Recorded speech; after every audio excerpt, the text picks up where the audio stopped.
Hola, muy buenas tardes a todos y a todas.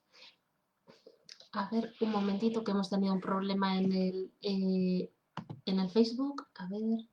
Ah, bueno, creo que está todo correcto. Vale. Bueno, creo que se me ve y se me escucha bien. Si no es así, decírmelo, por favor. Bueno, bienvenidos y bienvenidas a esta charla que tiene por título Trastornos de la conducta alimentaria. Vamos a hablar un poquito durante una hora aproximadamente de qué son los trastornos de la conducta alimentaria, en qué consisten realmente estos trastornos, los tipos que se dan más habitualmente. También hablaremos de cuáles son las causas, un poquito de la parte de la intervención también. Y bueno, pues también de la importancia de incluir a la familia, ¿no? Entonces, como os digo, vamos a estar, pues eso, de 6 a 7 aproximadamente hablando de estas cuestiones. Si vemos que necesitamos más tiempo, no habría ningún problema. Lo único igual en Facebook o en Instagram me tendría que volver a conectar porque al de una hora se suele parar, pero bueno, si eso ya os avisaría. Y luego, bueno, lo que siempre os comento, cualquier duda que tengáis, cualquier cosa que queráis plantear, pues también siempre es bienvenido y al final es una forma de hacer mucho más amena la charla y mucho más enriquecedora también. Así que cualquier aportación, más que bienvenida. Entonces, pues bueno, si os parece, comienzo yo hablando un poquito del tema y ya os digo, de vez en cuando iré leyendo un poco algunos comentarios si es que los hay o lo que sea. Vale. Bueno, en primer lugar, me gustaría que entendiéramos, ¿no? Que una de las peores cosas que nos puede pasar en general en la vida de una persona, digamos, es tener una actitud negativa hacia uno mismo, hacia una misma. O dicho de otra manera, que no nos valoremos lo suficientemente bien, ¿no? Em, la forma, como os imagináis, la forma en la que nos valoramos a nosotros y a nosotras mismas tiene importantes repercusiones sobre nuestra vida. Y bueno, y hay mil razones, hay muchísimas razones por las que podemos llegar a tener una mala imagen de nosotros o de nosotras mismas. O podemos tener una valoración que no sea suficientemente buena, digamos, ¿no? Pero simplemente, ya solamente por el hecho de vivir en Occidente en el siglo XXI, hay una razón añadida más. Y es que nuestro cuerpo no nos parezca lo suficientemente atractivo. Entonces, claro, también tenemos que entender que no solamente la gente que tiene un trastorno alimentario se valora a sí misma en función de su cuerpo, sino que también lo hacemos gran parte de la población muchas veces, ¿no? Porque así como introducción me gustaría que dedicarais unos segundos a pensar y a reflexionar un poquito sobre estas cuestiones que os voy a lanzar. En primer lugar, me gustaría que pensaseis si algunos de vosotros y de vosotras os habéis preocupado tanto por vuestra figura alguna vez que habéis pensado que tendríais que poneros a dieta.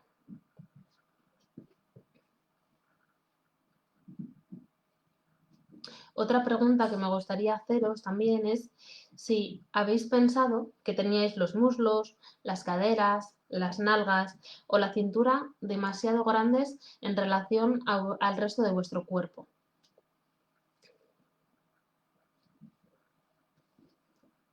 También me gustaría que os preguntarais cuántas veces habéis tenido miedo a engordar a lo largo de vuestra vida. Otra cuestión importante para reflexionar también es si os habéis preocupado de que vuestro cuerpo quizás no es lo suficientemente firme o no es todo lo firme que os gustaría que fuera. Y también, por último, me gustaría que os preguntarais si cuando os habéis sentido llenos o llenas después de una comida, este hecho os ha hecho de alguna forma sentiros gordos o gordas. Ahora, después de esta reflexión, sería interesante que pensáramos en cuántas preguntas hemos contestado que sí. Porque estas preguntas que os he ido lanzando, Son preguntas que corresponden a un cuestionario que se utiliza para diagnosticar los trastornos alimentarios. Entonces, quería introducir un poquito esta parte porque quiero que entendamos que muchas veces los valores que hacen enfermar a las personas que a día de hoy sufren TCA o trastornos de la conducta alimentaria, en gran medida son compartidos por la población sana. De hecho, bueno, la insatisfacción corporal cada vez está más extendida y un 60-70% de la población adolescente ha hecho dieta alguna vez o ha restringido su alimentación. O sea que son datos bastante alarmantes, la verdad. Y también, bueno, como ya sabemos todos, ¿no? Si escribimos en Google cómo perder peso, nos salen en cuestión de segundo más de 37 millones de entradas y de páginas. Y peor todavía, hay páginas incluso en las que personas que padecen anorexia, bulimia, animan a otras personas a tener este tipo de trastornos o este tipo de comportamientos también, ¿no? Hay muchísimas entradas en ese sentido. Entonces, bueno, pues nos encontramos con un panorama bastante alarmante en este momento en cuanto a los trastornos de la conducta alimentaria. Vale, ahora me gustaría que viésemos un poquito en qué consiste realmente, qué son realmente los trastornos de la conducta alimentaria, ¿no? Bueno, pues los trastornos de la conducta alimentaria son trastornos psicológicos graves que conllevan alteraciones de la conducta alimentaria y que nos llevan a relacionarnos también de forma inadecuada con la alimentación y con todo aquello que rodea la alimentación. Las personas que sufren este tipo de trastornos sufren una fuerte preocupación en relación al peso, la imagen corporal y la alimentación también. Y bueno, debido a las alteraciones alimentarias también se pueden desencadenar enfermedades físicas importantes, ¿no? Y en casos extremos pues pueden llegar a producir la muerte también, siendo, por ejemplo, las causas más frecuentes el suicidio o la desnutrición. Pero bueno, aquí tenemos la parte positiva, digamos, de que si la persona realiza un tratamiento adecuado, un tratamiento que, como os comentaré luego más adelante, tiene que haber detrás un equipo multidisciplinar de médicos, enfermeros, psicólogos especializados en TCA, psiquiatras, bueno, pues se puede curar. Hay tratamiento para esto. Entonces, bueno, pues esta es la parte buena, digamos, ¿no? Ahora sí es verdad que los tratamientos son generalmente tratamientos largos y tratamientos complejos. Y muchas veces también un rasgo habitual en este tipo de enfermedades o de trastornos es la falta de conciencia que pueden tener las personas que lo sufren.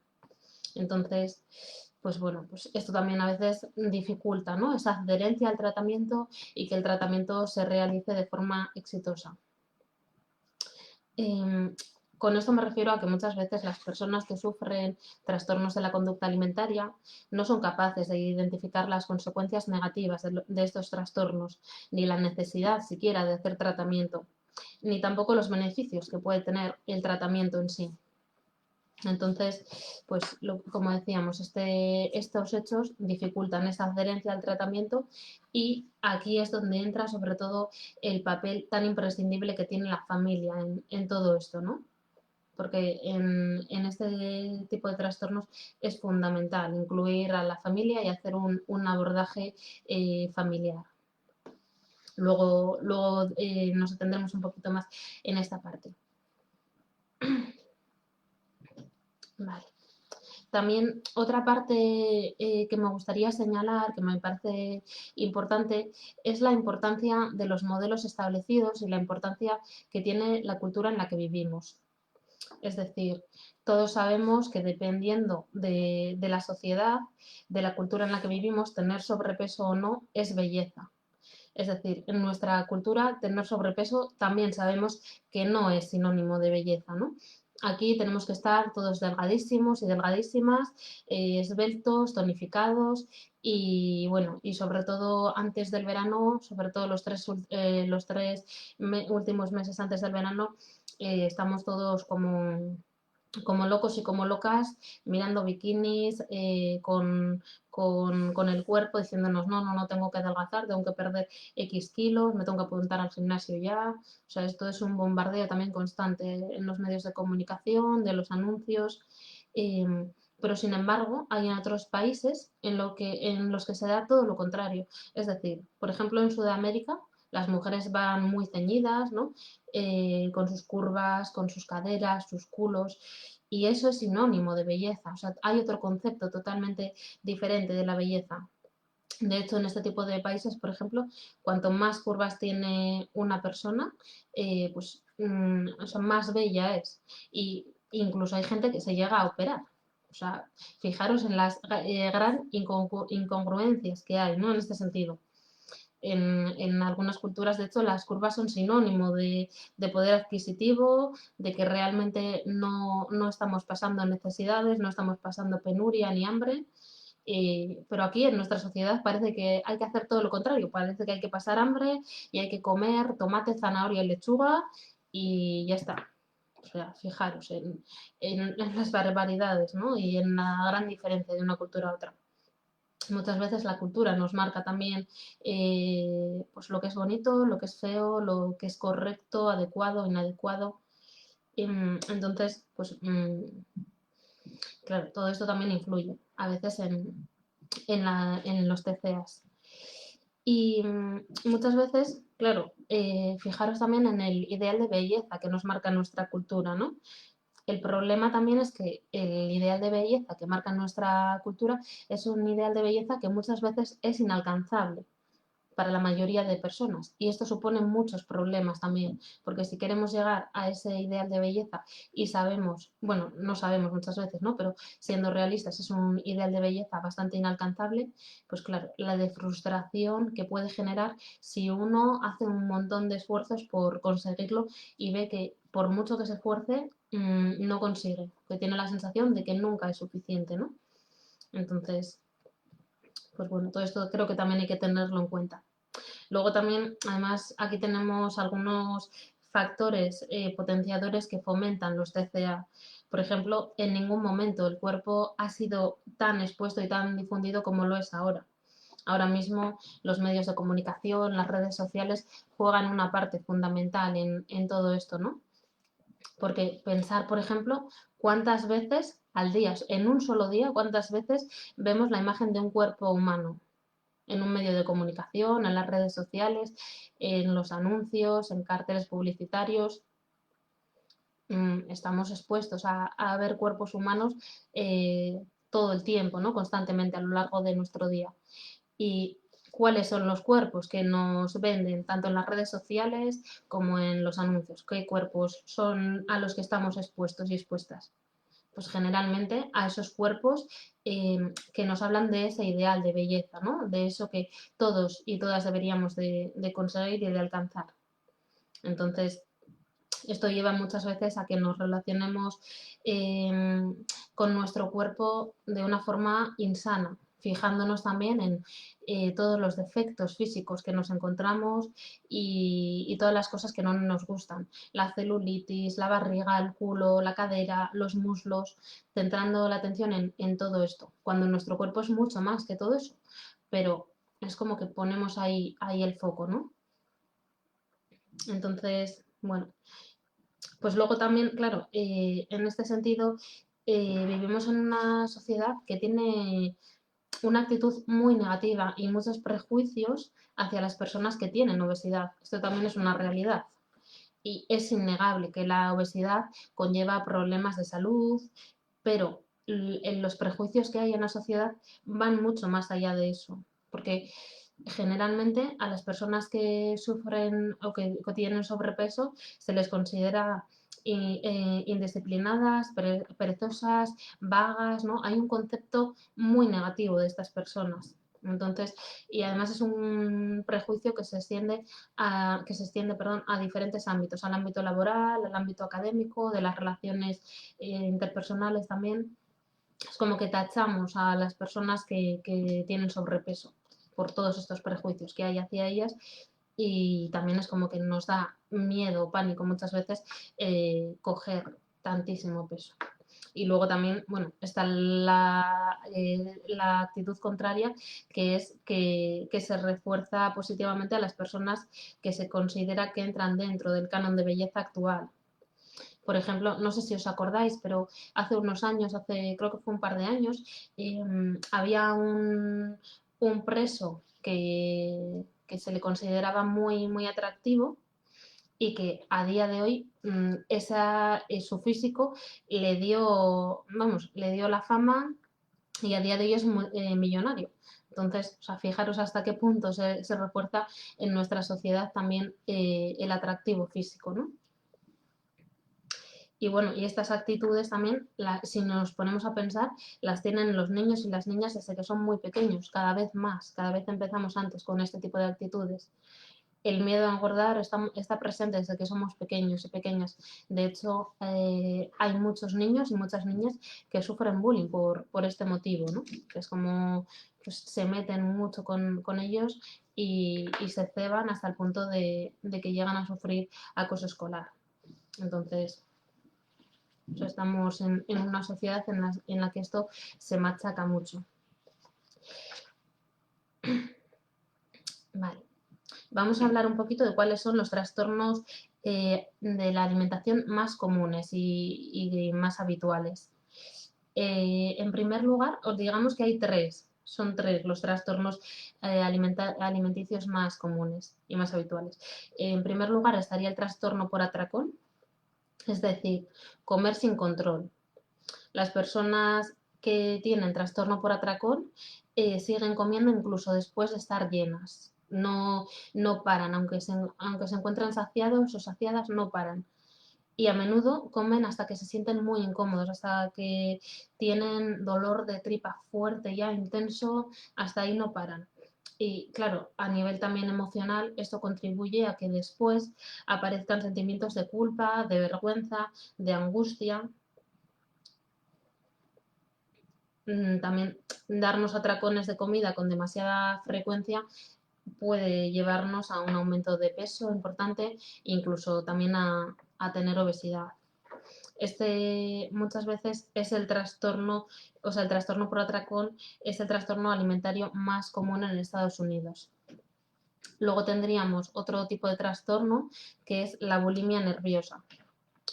Las personas que tienen bulimia nerviosa también tienen periodos de atracones, pero luego se purgan provocándose vómitos o usando laxantes. También pueden hacer ejercicio en exceso o pueden ayunar. Entonces, la bulimia nerviosa sería otro tipo de trastorno frecuente y habitual. Y luego también estaría la anorexia nerviosa, que aquí las personas con anorexia nerviosa suelen evitar los alimentos, restringen muchísimo su alimentación o comen cantidades muy pequeñas. O también evitan muchos alimentos, ¿no? Los alimentos, digamos, que ellos y ellas consideran que tienen más calorías, se evitan, son como los alimentos prohibidos para estas personas. Y además el problema aquí en la anorexia también es que las personas que sufren este trastorno, aunque estén muy delgadas, aunque estén peligrosamente delgadas, pueden verse a sí mismas con sobrepeso. Tienen una imagen distorsionada de su cuerpo. Digamos que este es uno de los trastornos, o sea, de los tres tipos de trastornos más habituales que os comento, este es el más grave, porque es el que más desnutrición puede generar y el que tiene la tasa de mortalidad más alta también. Y luego, bueno, si nos salimos de los trastornos, el comer emocional es una conducta que se da en un gran número de personas. Es decir, comer emocional sería, pues, he tenido un mal día, por ejemplo, o me siento triste o me siento aburrida y voy a la cocina, perdón, a la nevera y cojo sin control todo lo que pillo, ¿no? Y es como para calmar, digamos, mi ansiedad. Luego también haremos un poquito más mención a esto. Vale. Bueno, respecto a cuál es la causa de los trastornos de la conducta alimentaria o los factores que pueden causar los TCA, aquí es importante que entendamos que este tipo de trastornos son patologías de origen multicausal. Es decir, un factor por sí mismo nunca es la causa. Siempre hay varios factores que están contribuyendo. Y, por ejemplo, hay una serie de factores predisponentes, ¿no? Que son como las gotitas que van llenando el vaso, esos factores que pueden llevar a la persona a padecer un TCA. Pueden ser factores individuales, familiares y socioculturales. Entonces, aquí, por ejemplo, mm, cuando se dan una serie de factores predisponentes, aparece cierta sintomatología ya también. Es como, bueno, pues digamos que aparece sintomatología, pero que también muchas veces lleva gestándose años o meses esta sintomatología, ¿no? Pero aquí ya es como más evidente.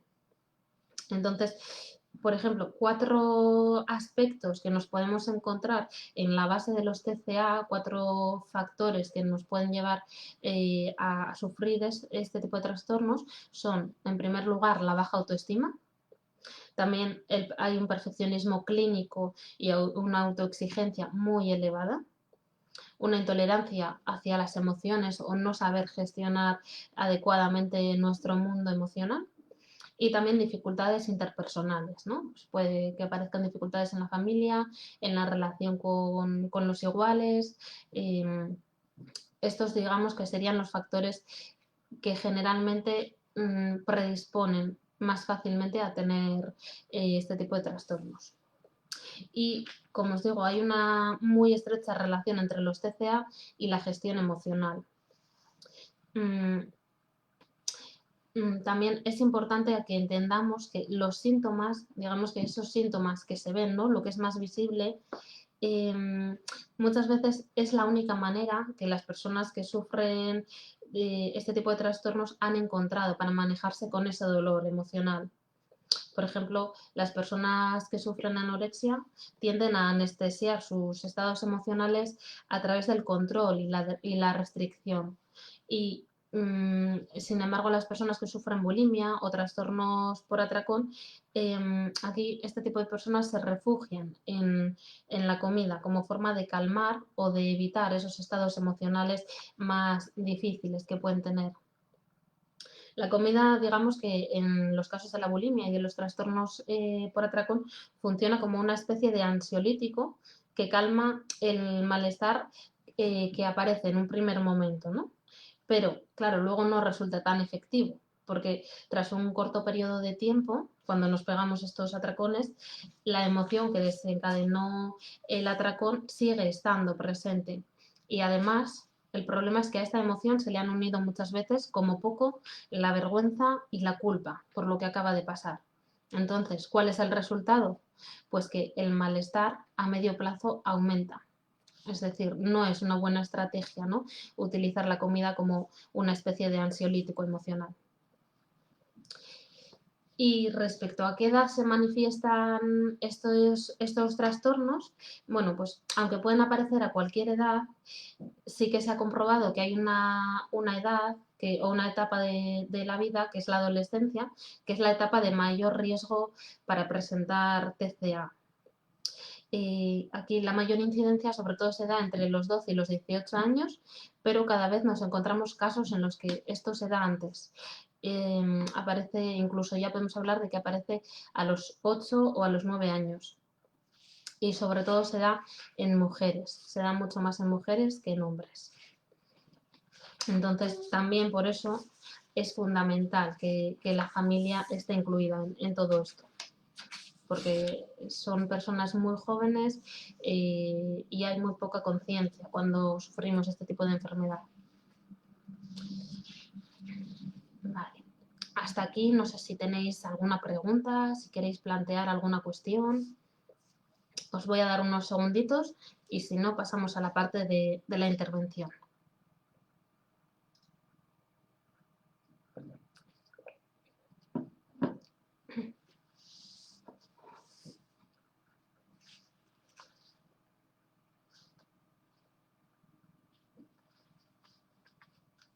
Bueno, no parece que haya ninguna pregunta ni ninguna duda. Entonces vamos a pasar a la parte de la intervención. Vale. Como hemos comentado antes, los TCA son patologías multicausales, por lo que el abordaje tiene que ser siempre integral y en equipo, para que sea un abordaje y un tratamiento eficaz o efectivo. Los equipos interdisciplinares que trabajan en este tipo de trastornos suelen estar formados como mínimo por un psicólogo o psicóloga, psiquiatra y un nutricionista también. Aunque en ocasiones es necesario que trabajen en equipo más profesionales, ya que son enfermedades psicológicas que tienen una enorme repercusión fisiológica y psicosocial también. Otros profesionales que pueden estar incluidos en este tipo de trastorno son los endocrinos, los ginecólogos, enfermeros, enfermeras, los entrenadores personales o los trabajadores sociales, entre otros. También es importante que entendamos que cada persona es única y entonces cada tratamiento también es importante que se adapte en la mayor parte posible a las particularidades de cada caso y trabajar tanto con la persona afectada como con su familia. Vamos a ver un poquito algunas señales y algunos síntomas que pueden dar pistas, por ejemplo, a los familiares, a los amigos o a los educadores para detectar que pueda haber un TCA. Una señal de alarma puede ser la pérdida rápida y significativa de peso. Esto sobre todo se da en la adolescencia y es la antesala de una anorexia. Cuando un adolescente empieza a perder peso, enseguida es elogiado por su entorno, ¿no? Qué guapa estás, qué preciosa. Voy a hablar más en femenino en este caso porque, como os decía, sobre todo se da en mujeres, entonces me voy a centrar más en la parte femenina. Y entonces con este tipo de comentarios se refuerza la conducta de sufrimiento que lleva a la pérdida de peso. Enseguida, la adolescente que sufre este trastorno, que está empezando a sufrirlo, asocia que vale la pena y muchas pierden el control, ¿no? Es decir, no saben dónde está el límite, hasta dónde o dónde parar. Es como que estar delgada es sinónimo de estar guapa. Y llega un momento en el que en lugar de elogios empezamos a escuchar todo lo contrario. Pues pareces enferma, ¿no has perdido mucho peso en el último tiempo? Y a partir de ese punto, claro, la adolescente que ya ha entrado en la anorexia empieza a esconder su físico, empieza a taparlo, ¿no? Para que nadie note nada ni nadie le frene en esa obsesión que ya tiene, que ya ha comenzado por perder peso. Entonces, es importante que como padres y como madres estéis pendientes a estas pérdidas de peso y que podáis hablar mucho en casa también. Cómo se ven, cuál es su objetivo, poner límites y que también hablemos con profesionales que nos puedan ayudar a enfocar todo esto, ¿no? y a ayudar a nuestros hijos y a nuestras hijas. Otro síntoma, otra señal de alarma que podemos tener en cuenta es el saltarse las comidas. Muchas veces las personas que sufren TCA se saltan comidas con la intención o con el objetivo de bajar de peso. Evidentemente, esta no es una conducta saludable y muchas veces bueno, pues es algo que se convierte también en una obsesión, ¿no? Es como a ver cuántas comidas consigo saltarme y así cuánto peso consigo perder. Eso también es algo un síntoma, una señal de alarma que deberíamos de tener presente. Otra señal de alarma sería contar calorías de todo lo que comemos. Las personas con anorexia y con bulimia y muchas personas que están a dieta eterna cuentan calorías de tal manera que el cálculo matemático les dé por debajo de lo que su organismo necesita. Así, digamos que estas personas se aseguran perder peso. Pero claro, lo que desconocen es que el cuerpo y el metabolismo se van acostumbrando a trabajar con ese aporte calórico y que igual cuando tratan de regular lo que comen o dejan de hacer una dieta, sufren el efecto rebote. Entonces, cuando vemos que alguien tiene ese comportamiento obsesivo de contar todas las calorías de todo lo que consume, esto también, bueno, es una señal que debería alarmarnos. El cuarto síntoma sería ir al baño después de las comidas o provocarnos el vómito. Este es un síntoma muy presente sobre todo en la anorexia y en la bulimia. Tanto la persona que sufre anorexia y la que sufre bulimia desean perder peso rápidamente. Entonces utilizan el vómito cuando consideran que han comido de más o para perder todas esas calorías que han ingerido a través de los alimentos. O muchas veces como los padres les obligan a comer ciertos alimentos, ¿no? Pues también es una forma en la que ellos o ellas, mejor dicho, manifiestan el trastorno. También otro síntoma sería el de comer en exceso. Este es un poco al contrario, pero comer en exceso sin hambre, incluso con dolor de estómago, es típico de la bulimia y de los trastornos por atracón. Y aquí además cuando comemos en exceso normalmente la persona no elige comer medio kilo de sandía, sino que elige comer todo aquello que encuentra en la despensa o en la nevera y que luego le genera esos sentimientos de culpa de los que hablábamos antes. Otro punto importante, otro síntoma, sería el de criticar su cuerpo.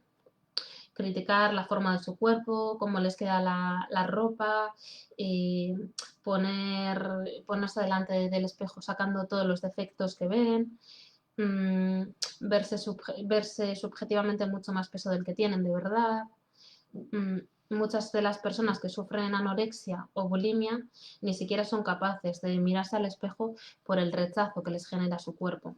Entonces, cuando detectamos que nuestro hijo, nuestra hija o alguien de nuestro entorno está constantemente criticándose, pues también es algo que deberíamos de ver un poco de dónde viene y de sentarnos a hablar con ellos, con ellas.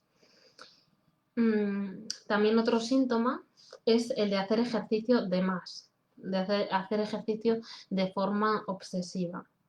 Porque, claro, detrás dentro de este trastorno está también el miedo, ¿no? Que lo poco que comen estas personas les pueda engordar y se entrenan largas y duras horas en el gimnasio, se machacan muchísimo en ese sentido.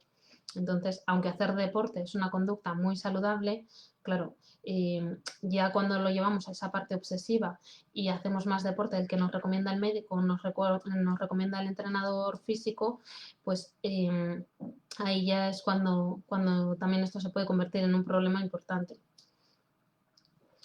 También en algunas personas aparece la obsesión excesiva por la comida sana. Es decir, existe también un nuevo trastorno que se denomina ortorexia y aquí es esa obsesión por la comida saludable, por el valor de los nutrientes, por ver qué es puro y qué no lo es. Cuando llevamos esto al extremo, ahí también estamos hablando de una enfermedad, ¿no? Porque aquí hay como ese miedo terrible a comer algo procesado, no comemos nada que sea artificial y todo esto también, claro, de alguna forma nos dificulta en nuestra vida social, en el sentido de que aquí estamos muy acostumbrados a tapear con los amigos, a eventos familiares, salir a comer o cenar y estas personas muchas veces ahí se limitan y dejan de hacer este tipo de planes por eso, ¿no? Por esas conductas que tienen. Luego también otro síntoma serían los sentimientos de culpa por comer, que estos muchas veces cuando la culpa es muy fuerte y muy intensa, incluso puede provocar que la persona se autolesione, porque le genera muchísima culpa, mucha ira, mucha rabia que no puede controlar, ¿no? Y esa autolesión es como una forma de calmarse. También aparecen como esas ganas de llorar y de no tener ganas de hacer nada, absolutamente. Entonces, si vemos también, por ejemplo, que hay alguien en nuestro entorno que tiene este tipo de comportamientos, pues bueno, también es algo que que nos puede alarmar o que nos debería alarmar. Y luego también otro síntoma importante son todos aquellos síntomas físicos, ¿no? Pues como la caída del pelo, la menorrea en el caso de las chicas, los dientes desgastados por el vómito. Todo esto muchas veces también, como os decía antes, los trastornos de la alimentación también físicamente se manifiestan. Entonces, bueno, pues si os habéis visto identificados o identificadas en estos síntomas o conocéis a alguien, os viene alguien a la mente, ¿no?, que pueda sufrir TCA, pues lo ideal sería que consultásemos con un especialista en estos casos. También es importante que entendamos que nadie nos va a hacer engordar, ¿no? Que nadie tiene esa intención, pero que la idea es que cuidemos de nuestra salud, y cuidar de nuestra salud no es obsesionarnos hasta estos puntos que comentamos. También es entender que perder peso y obsesionarnos con las calorías y con los alimentos no nos va a dar en ningún caso la felicidad. Yo, de hecho, bueno, no conozco a nadie, ¿no?, que sufra desórdenes alimenticios y que se defina como una persona feliz y satisfecha con su vida. Al contrario. Entonces también es importante que entendamos que aquí no está la solución a nuestro problema.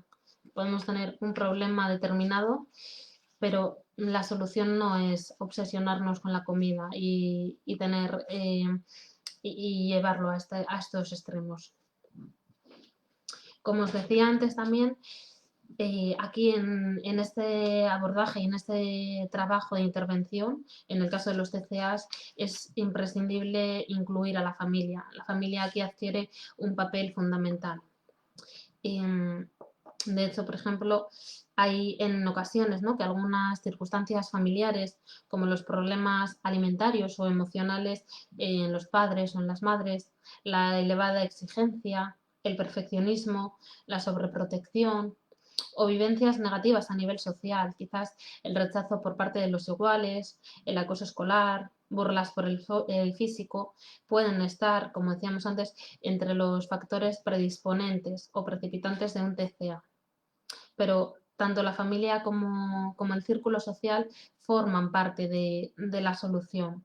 Por eso es imprescindible, ¿no?, incluir a la familia en el tratamiento para lograr una mejoría mucho más duradera y mucho más prolongada en el tiempo. Entonces, aquí también os diría que, por ejemplo, pues si como padres y madres veis que vuestra hija tiene alguno de estos síntomas que comentábamos antes, que os sentéis a hablar con ella, ¿no?, que habléis con ella sobre lo que habéis visto, pero no de cualquier manera. Es decir, no se trata de señalarle con el dedo, no, es que no comes, es que estás vomitando, es que estás teniendo este comportamiento. No, no podemos hacerlo así, porque entonces la adolescente se nos va a cerrar en banda. Entonces, la idea sería hacerlo más desde el punto de vista de la preocupación. Es decir, pues comentarle que estamos preocupadas por ella, ¿no?, pues porque le vemos más triste, o porque estamos preocupadas porque nos preocupa su estado de salud, pero más desde ese punto de la preocupación y desde el interés hacia la persona, porque también así es probable que ella esté más dispuesta a hablar con los padres y con las madres, y a que pueda tomar un poquito más de conciencia del problema que puede estar teniendo, ¿no? Entonces, aquí sí que es importante también esta parte de la comprensión. También luego, bueno, hay que hacer un trabajo, ¿no?, de poner unos límites como padres y como madres, y sí que hay que tener también ese rol más de poner ciertos límites, pero es fundamental que de base esté esa comprensión. Y yo os diría también que, por ejemplo, cuando aparezca esto, después de hablar con vuestra hija, que podáis desde, como decimos, ¿no?, desde esa parte de la preocupación, que incluso le planteéis la opción de ir al médico, de poder comentar este problema que detectáis en ella con el médico, y que también, bueno, entiendo que generalmente si vais al médico y el médico también detecta pues, que esto puede ser un comportamiento problemático, os va a derivar a salud mental y allí a salud mental con los profesionales que sean los profesionales especialistas en TCA, ¿no? Y desde allí, pues bueno, los profesionales especialistas os indicarán cuál es el tratamiento correcto que hay que hacer. Entonces, por ejemplo, en Vizcaya tenemos sobre todo la parte de Osakidetza, de salud mental, infanto-juvenil, que hay especialistas en TCA, y luego también está la asociación ACABE, que es una asociación contra la anorexia y la bulimia nerviosas. Os digo un poquito estos dos sitios que son como los sitios de referencia, ¿no? Cuando detectamos estas cuestiones. Vale. Bueno, también me gustaría hablaros un poquito de la parte de las fases de cambio que se suelen dar en los trastornos de la conducta alimentaria. Es importante que entendamos que el tratamiento es un camino a veces largo, muchas veces duro, pero desde luego sí o sí merece la pena recorrer. Y es como, me gustaría que os imaginarais un poquito como una especie de cruce de caminos. Es como si en un lado del camino, en una dirección, ¿no? En un lado del camino tendríamos un camino que es todo recto que nos lleva a un pozo profundo y oscuro. Y en el otro lado, mucho más lejos, bastante más lejos, con muchas subidas y bajadas, tras salvar algún obstáculo, se encuentran nuestras metas, es decir, la vida que queremos recuperar o la nueva vida que queremos construir. Claro, ¿qué ocurre aquí? Decimos que tenemos un camino fácil y otro camino que está mucho más lejos con un montón de obstáculos. Entonces, la tentación probablemente sea acoger ese camino fácil, pero esto es una trampa, ¿no? Porque la recompensa de elegir el camino difícil valdrá la pena. Entonces, todas las personas que pasamos por un proceso de cambio atravesamos diferentes fases. En concreto, desde el modelo de Prochaska y Di Clemente, que es un modelo bueno, que tiene lugar en 1982, aquí digamos que correspondería a cada uno de los territorios. Es decir, las fases, por ejemplo, de cambio aplicadas a los trastornos alimentarios, estas fases que estos autores proponen, serían las siguientes, serían las 4 siguientes. En primer lugar, estaría la precontemplación, que es esta fase, digamos que es ese pozo que comentábamos antes. Cuando estamos ahí, creemos que estamos bien, ¿no? Todo el mundo nos dice que está preocupado, todo el mundo te dice, estoy preocupado por ti, pero tú ahí te sientes segura. Y es cuando decimos, a mí no me pasa nada, yo lo controlo. Estos suelen ser los pensamientos más frecuentes. Lo decimos y además realmente pensamos que eso es así. Entonces, si te encuentras ahí, sí que me gustaría decirte que lo que crees que es un refugio, en realidad es una cárcel. Porque la enfermedad nos hace muchas veces sentir esa falsa sensación de seguridad, ¿no? De control también, pero eso es solo una ilusión. Poco a poco nos va a ir robando todo lo demás, nos va a ir robando la libertad, la alegría, las ganas de vivir, la calma, el tiempo con nuestros familiares, nuestros amigos. Entonces, bueno, pues aunque tengamos como esa sensación de que controlamos y esa sensación de que bien que tengo el control absoluto sobre mi vida, realmente no es así, es todo lo contrario. Pero en la fase de precontemplación no lo vemos. Luego, cuando somos conscientes de esta parte, nos iríamos un poquito a la contemplación, que es la siguiente fase, y es cuando un día conseguimos sacar la cabeza del pozo y nos preguntamos, ¿tendrán razón los demás? Ese es el día en el que nos empezamos a plantear que quizás sí que tenemos un problema. Por fin podemos empezar a ver los contras, ¿no? que puede tener esa enfermedad. Dejamos de ver únicamente los beneficios y empezamos a analizar también esos contras que puede haber y también lo que decíamos de pensar que si todo el mundo nos está diciendo que quizás tenemos un problema, igual tienen razón. La tercera fase sería la preparación para la acción. Y aquí es cuando cuando nos encontramos en el cruce de caminos que describíamos al principio. Por una parte, ya sabes que no quieres seguir enferma, pero aún no te sientes lo suficientemente preparada para empezar el tratamiento. Muchas personas llegan en este punto a terapia. Quieren curarse, por un lado, pero por el otro lado tienen muchísimo miedo a los cambios que puedan sufrir. Es decir, es como si quisiéramos avanzar en nuestras metas, pero vemos ante nuestros ojos un bosque muy, muy oscuro y es como si sería el bosque de los miedos, ¿no? Ese bosque de los miedos, en ese bosque habría como miedos a perder el control de lo que como, miedo a subir de peso, miedo a confiar, miedo a sentir, miedo a no curarte, miedo a que me dejen de querer, miedo a crecer, miedo a afrontar tus problemas. Es como si estaría todo lleno de miedos y además en ese momento son miedos muy, muy reales. Entonces, claro, mientras atravesamos ese bosque, digamos, los miedos parecen absolutamente reales. Y es solamente cuando llegamos al final del camino y miramos hacia atrás cuando comprobamos que no son reales. Pero en ese momento los vivimos muy intensamente.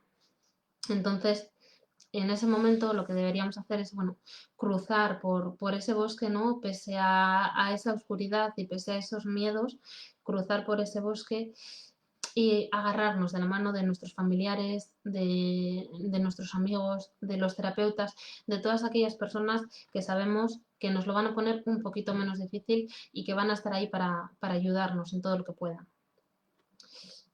Porque luego también, claro, todo esto en esta tercera fase, ¿no? Que es la de la preparación para la acción que decíamos, todo esto puede complicarse un poquito más, si cabe, porque entre los árboles de ese bosque, digamos, también hay piedras que nos pueden hacer tropezar. Y estas piedras son las trampas de la enfermedad. Trampas como ocultar información a los padres, a los terapeutas o cumplir las pautas a medias, ¿no? Es como si quisiéramos avanzar, pero con nuestras condiciones, que bueno, en realidad son más bien las condiciones de la enfermedad, en un intento desesperado que la enfermedad tiene por seguir presente y por perpetuarse, ¿no? Entonces, el problema de esta estrategia es que vamos dando pasos hacia adelante y pasos hacia detrás y que al final no nos movemos del sitio. Te cansas y no te mueves, ¿no? Es como que te quedas ahí.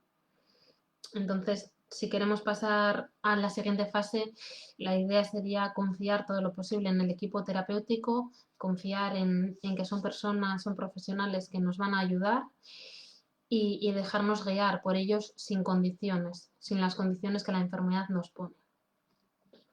Y luego ya la cuarta fase y última fase sería la acción. Cuando estás aquí en pleno recorrido, ya has tomado la decisión de avanzar hacia tus metas y te has planteado tu vida sin la enfermedad, cueste lo que cueste. Entonces, estás en el punto ya de sincerarte con los terapeutas, de afrontar tus miedos, porque muchas veces cuando vamos hacia adelante, ¿no? Como comentábamos antes, vemos que son mucho más pequeños estos miedos de lo que inicialmente parecían. También de mirar con ojos compasivos a nuestra historia para poder reparar heridas y hacer las paces con la comida y con nuestro cuerpo. Entonces, bueno, aquí van a aparecer tramos ya del camino más sencillos, pero también van a seguir apareciendo ciertos obstáculos, ¿no? Porque, como decíamos antes, pues no es fácil y esta enfermedad muchas veces tiene un gran poder, ejerce mucho poder sobre las personas que lo sufren. Entonces, la idea sería llegar a la cuarta fase, esta fase de la acción, acompañados y guiados por el equipo, por nuestros familiares también. Y como decimos, aunque estemos ya en esta última fase, que es la fase de la acción, a veces las cosas se vuelven a poner difíciles y nos vuelve a venir quizás esa tentación de volver hacia atrás. Pero para que esto no ocurra, os traigo aquí también un poquito algunas ideas, algunas cosas que me gustaría que tuvierais presentes. Un punto en este sentido sería que el tiempo que dedicamos a la enfermedad es tiempo que robamos a nuestra vida. porque ese tiempo no se recupera. Entonces, la idea sería que no le concediéramos ni un día más a la enfermedad. También es importante que tengamos presentes nuestras metas, todo aquello que nos ilusionamos o que nos ilusiona y que queremos recuperar y que la enfermedad es incompatible con ello. Otro punto también a tener en cuenta es que volver al síntoma solo nos traerá un alivio temporal, pero después todo aquello de lo que huimos sigue estando ahí, esperando a que lo afrontemos, a que lo solucionemos, y entonces el estar ancladas en la enfermedad no hace más que retrasar el dar resolución a todo esto. También a lo largo de la intervención con estos especialistas en TCA, como decíamos antes, se os van a dar estrategias y herramientas útiles que nos ayuden a avanzar por este camino de una forma un poquito más fácil. Entonces es importante que recordemos y que tengamos presente en cada momento todas aquellas estrategias y herramientas que nos han ayudado a llegar hasta donde estamos. Tenemos que volver a lo que nos funciona. También es importante que miremos atrás y recordemos los peores momentos de la enfermedad, porque cuando se desdibuja este camino, seguimos hacia adelante, ¿no? Para alejarnos de todo aquello que no queremos, a lo que no queremos volver. Entonces es importante que tengamos presente también cuáles han sido esos malos momentos y qué cosas nos ha robado la enfermedad, ¿no? O qué emociones incómodas nos ha generado, qué malestares. Otro punto sería el de que no te creas en no puedo. Es mejor que lo cambiemos por me va a costar, va a ser un camino difícil, va a ser un camino complicado, va a ser duro, pero no es imposible. Sí que es difícil, es jodido, pero es posible, se puede salir. Y luego también el punto importante sería que pidamos ayuda, que verbalicemos a nuestros seres queridos y a nuestros terapeutas cómo sentimos que nos pueden ayudar, ¿no? ¿Qué necesitamos por parte de ellos? Entonces, lo que decimos, el recorrido hasta la meta pues puede llevarnos años y es un camino difícil, a veces largo, pero también es necesario recorrerlo porque si no nos vamos a quedar anclados en esa enfermedad. Entonces, bueno, pues tenemos que pensar en que es un camino largo, pero que estamos invirtiendo tiempo en nosotros y en nosotras y en nuestra recuperación. Entonces, es como si estaríamos invirtiendo un tiempo a construir una vida alejadas de esa pesadilla, ¿no? Que es de esa pesadilla en la que el trastorno alimentario se encuentra y esa pesadilla que el trastorno alimentario nos ha hecho vivir. Entonces, realmente vale la pena. Vale, hasta aquí no sé si tenemos dudas, si queremos preguntar alguna cosita. Voy a dejaros unos segundos.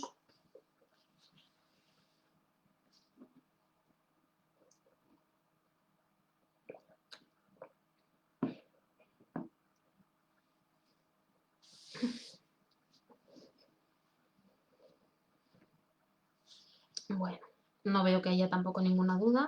Pues ya por último, centrándonos en el último bloque, me gustaría daros algunas pautas generales de por dónde empezar a intervenir un poquito, pero señalo y como mensaje importante, esto en ningún caso puede sustituir a un tratamiento con un profesional.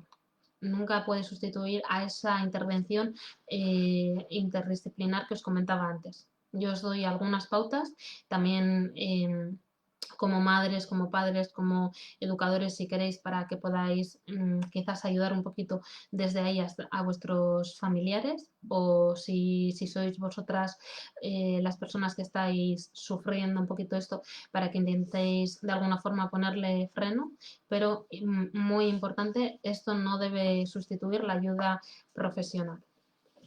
Vale.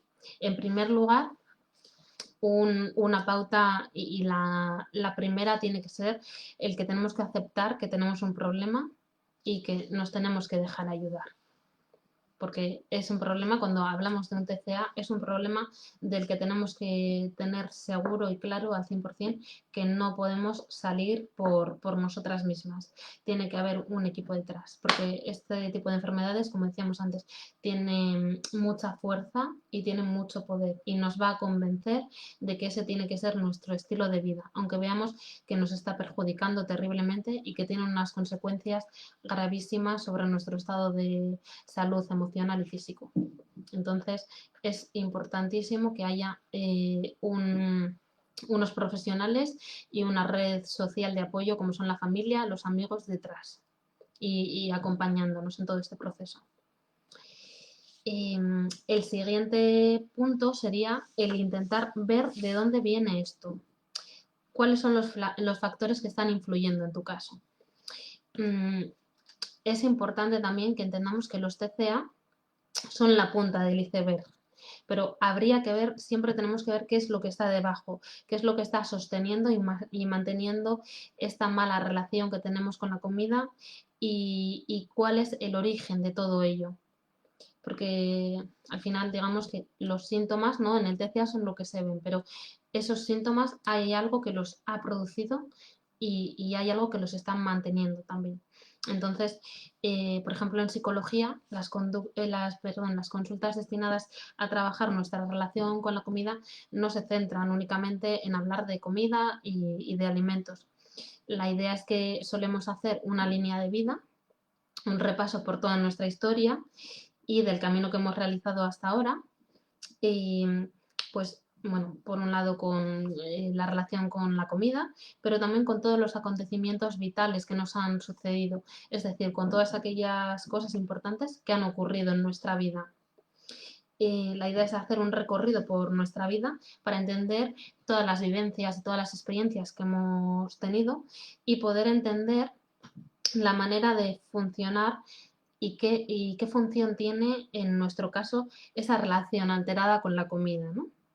Generalmente, como decíamos, la comida es un reflejo y es un síntoma de que algo no va bien en nuestra vida.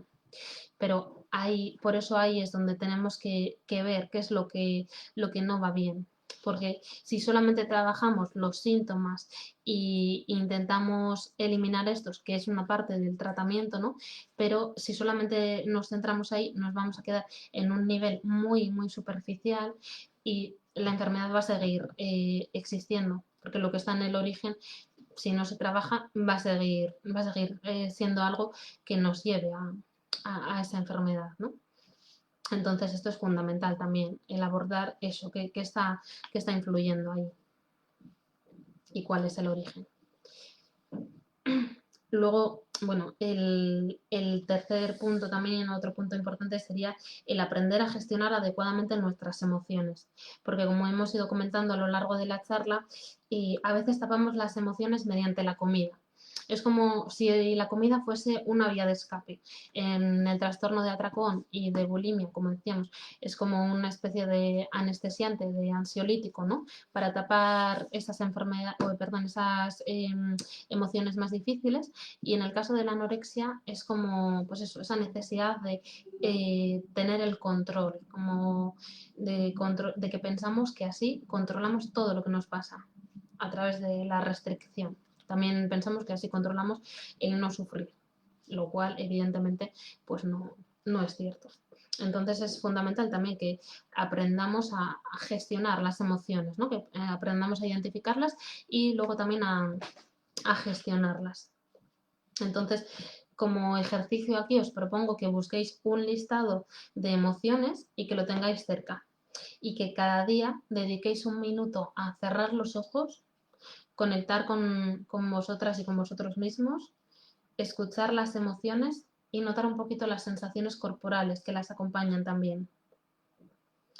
Cuando ese minuto haya pasado, la idea sería que le pongamos nombre a lo que sentimos y que tratemos de identificar cuál es la información que esta emoción nos trae. Después podríamos responder a estas dos preguntas. Una sería, ¿qué necesidad hay detrás de esta emoción? Y otra pregunta importante que nos podemos hacer sería, ¿qué puedo hacer por mí para atender esa necesidad? Pero esto también es fundamental, esa gestión emocional. Otro punto aquí, sobre todo este más destinado a los trastornos por atracón, es que cuando nos entre hambre, paremos un momento y tomemos conciencia y tratemos de ver si ese hambre es un hambre más bien fisiológico, de tipo fisiológico o de tipo emocional. ¿Cómo sabemos si es fisiológico o es emocional? Pues bueno, hay una serie de características que distinguen al uno del otro. El hambre fisiológico, por ejemplo, aparece de forma progresiva y no es urgente. Podemos sentir hambre, pero si estamos haciendo una tarea podemos seguir haciéndola. No nos desconcentra ese hambre, ¿no? Digamos. Y el hambre fisiológico se calma con cualquier tipo de comida. Entonces, para saber, por ejemplo, si es hambre fisiológico o no lo es, podemos parar un momento, notar ese hambre y preguntarnos, ¿me valdría una manzana en este momento que tengo hambre? Si me valdría una manzana, es hambre fisiológico. Pero si no me valdría una manzana, probablemente no lo sea. Entonces, en el hambre fisiológico, después de comer, noto la saciedad también, que esto también es una diferencia importante respecto al hambre emocional. Y el hambre emocional no funciona así para nada. El hambre emocional aparece de forma súbita, es decir, de un momento para otro y es urgente. Si yo estoy haciendo una tarea, la que sea, y aparece ese hambre emocional hasta que no cojo ese alimento que mi mente me está pidiendo, es como que este hambre no para, no me deja concentrarme en la comida. Y claro, esa comida, como os imagináis, no es una manzana. Entonces, hasta que yo no me coma eso, generalmente no voy a poder parar ni concentrarme en otra cosa. Pero el problema es que dentro de este hambre emocional, cuando yo me lo como, tampoco consigo ese efecto saciante, ¿no? Es como que normalmente quiero más. Entonces, sería, un poquito la pauta sería, si es hambre fisiológico, ¿cómo? Porque el cuerpo realmente me lo está pidiendo. Y en el hambre emocional, la idea sería que esperásemos y que tratásemos de tomar conciencia de lo que está pasando en el mundo emocional. Es decir, ¿qué me ha pasado hoy? He tenido un mal día, he estado nerviosa, he estado triste. ¿Qué ha ocurrido en mi mundo interno y en mi mundo emocional? Porque el problema es que cuando recurrimos mucho a la comida, cada vez que tenemos un malestar emocional, es como si aprendiésemos que esta es la técnica para autorregularnos emocionalmente. Y ahí el problema es que acabamos no sabiendo gestionar muchas veces adecuadamente las emociones. Porque es como cada vez que me activo, me calmo comiendo. Entonces llega un momento en el que no distinguimos la tristeza del miedo, del enfado. Es como que anestesiamos las emociones con chocolate o con otro tipo de alimentos, ¿no? Entonces, no se trata de no darnos permiso para comer un determinado alimento, sino de esperar un poco cuando se trata de ese hambre emocional. Es decir, bueno, si me apetece X, chocolate, galletas, lo que sea que me apetezca, ¿no? Me voy a dar permiso, pero no lo voy a hacer ahora. Voy a darme un margen de 15 minutos en los que en esos minutos voy a estar haciendo algo, voy a intentar hacer algo que no sea mirar el reloj constantemente para ver cuánto tiempo me queda para comer, ¿no? Cuánto tiempo falta para comer. Es como también, bueno, el poder hacer un poquito esa reflexión de qué ha pasado y de autorregularme de otra forma que no sea con ese alimento. Esto ya os digo, sobre todo este punto sería para los trastornos por atracón. Luego también otro punto importante es que realicemos en la medida de lo posible actividades gratificantes y placenteras, porque muchas veces cuando no tenemos reforzadores positivos en nuestra vida recurrimos a la comida como si fuese lo único que nos puede calmar. Que esto sobre todo también está presente en los trastornos por atracón y en la bulimia. Vale. Otro punto importante sería la flexibilidad en la relación con la comida, es decir, bueno, no nos podemos pasar la vida obsesionadas con contar calorías, contando cada gramo que comemos o no permitiéndonos comer nunca nada ultraprocesado. Es responsable, yo creo, tener una alimentación saludable, pero no convertir esto en ningún caso en una obsesión. Entonces, para conseguir ser flexibles con la comida, es fundamental que escuchemos nuestras necesidades, ¿no? Es decir, ser flexibles con nosotros mismos y con nosotras mismas implica que si hoy siento más hambre del que siento habitualmente, pues bueno, puedo ser comprensiva y puedo comer un poquito más. Y si un día siento menos hambre, también, pues comer un poquito menos, ¿no? Pero la flexibilidad no es solamente comer de todo, sino el cómo nos relacionamos con los alimentos. Es decir, que un alimento ultraprocesado, por ejemplo, no active en mí sentimientos de rechazo, ¿no? Sino que sea más bien algo como que habitualmente no como, no consumo, porque no es lo más sano para mí, pero que si mi cuerpo hoy lo necesita, no pasa nada y en momentos puntuales puedo dárselo. Porque, bueno, si no, si lo convertimos en un alimento prohibido, ahora vamos a ver, ¿no? Pero si lo convertimos en un alimento prohibido, generalmente produce todo lo contrario, produce mucho más malestar. Que ese sería el siguiente punto, el de olvidar los alimentos prohibidos y aprender a comer saludablemente. Es decir, cuando tenemos TCA hay una serie de alimentos que nos dan pánico, una serie de alimentos que consideramos como los alimentos prohibidos. En el caso de la anorexia, por ejemplo, nos obsesionamos con ellos y somos incapaces de consumirlos. Y en el caso de la bulimia o de los atracones, los acabamos consumiendo con mucha más ansiedad y luego nos genera mucho más malestar y mucha más culpa. Y el sentimiento de rechazo, o sea, produce un sentimiento de es que no tengo fuerza de voluntad, es que no soy capaz de comer tan bien o tan saludablemente como lo hacen otros y ahí empezamos a tratarnos mal. Entonces, también es importante que entendamos que cuando aprendemos a comer saludablemente, esas ansias por lo prohibido desaparecen, porque esos alimentos los veo como algo que puedo comer de vez en cuando. Y si lo veo de esa forma, generalmente voy a tender a comer menos de esos alimentos perjudiciales, entre comillas, ¿no?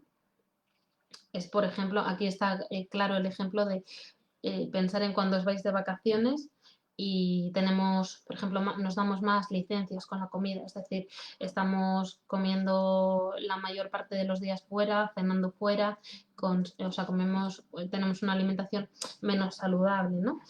Y cuando volvemos a casa, ¿qué nos pide el cuerpo? Pues generalmente nos pide pescado, ensalada, cosas más sanas. Entonces, también ahí es porque nos damos esas licencias y esos permisos muchas veces, porque si los vemos como algo prohibido, pues bueno, lo que produce muchas veces es lo que decía, ¿no?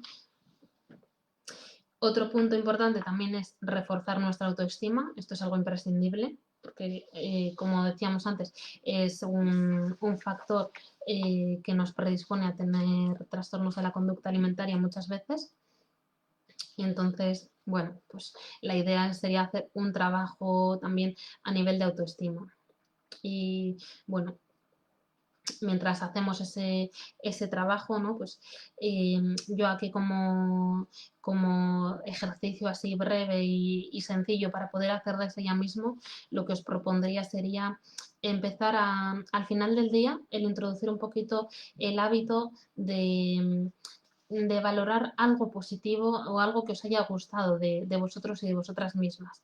Es decir, ¿qué me ha gustado hoy de mí mismo, de mí misma? Algo que sea sencillo, que sea cotidiano, ¿no? Pero que valoremos un poquito esas cosas, porque muchas veces nos centramos en la parte de los defectos, de los errores, de lo que hacemos mal y nos damos mucha caña desde ese lado. Y lo bueno es como que lo perdemos de vista muy fácilmente o asumimos que, bueno, que es algo que tiene que estar y que no merece la pena que nos valoremos por ello. Entonces, aquí ya os digo, como un ejercicio sencillito y que se puede empezar a hacer desde ya mismo, es ese, el de coger ese hábito de qué me ha gustado de mí misma hoy y señalar cada día una cosa. Pero esto tampoco sustituiría a hacer un trabajo más profundo en cuanto a nuestra autoestima y en cuanto a la relación con nosotras mismas. Y luego ya por último, el último punto sería el de informarnos adecuadamente, porque hoy en día estamos expuestos y expuestas a muchísima información sobre que si ayuno sí, ayuno no, este tipo de alimento es perjudicial, este no lo es. Es como que hay un batiburrillo muy grande de información, ¿no? Y informaciones muy contradictorias que nos llegan desde diferentes partes. Entonces, aquí la idea sería por ejemplo, pues consultar en fuentes fiables y también el acudir, por ejemplo, a una nutricionista con la que nos sintamos a gusto, con la que nos sintamos identificadas, ¿no? Y poder consultar todas aquellas dudas que tengamos. Y bueno, importante también, si la nutricionista o el nutricionista nos genera cierta ansiedad porque vemos que tiene un estilo demasiado restrictivo y con el que no nos sentimos a gusto, pues bueno, no es para nosotros. Tendremos que buscar otra nutricionista con la que nos sintamos más identificadas. Entonces, bueno, estos serían un poquito los puntos que podemos tener en cuenta de alguna forma para poner un poquito de freno a estas cuestiones, pero vuelvo a insistir en que el tratamiento, en este caso, el tratamiento con profesionales es realmente fundamental e imprescindible. Entonces, bueno, yo espero que esta charla os haya aportado un poquito de luz en este tema, que os haya aclarado algunas cosas y algunos conceptos. Que no sé si tenéis alguna duda o algo que haya quedado pendiente. Os voy a dejar un poquitín también para ver si me queréis preguntar algo.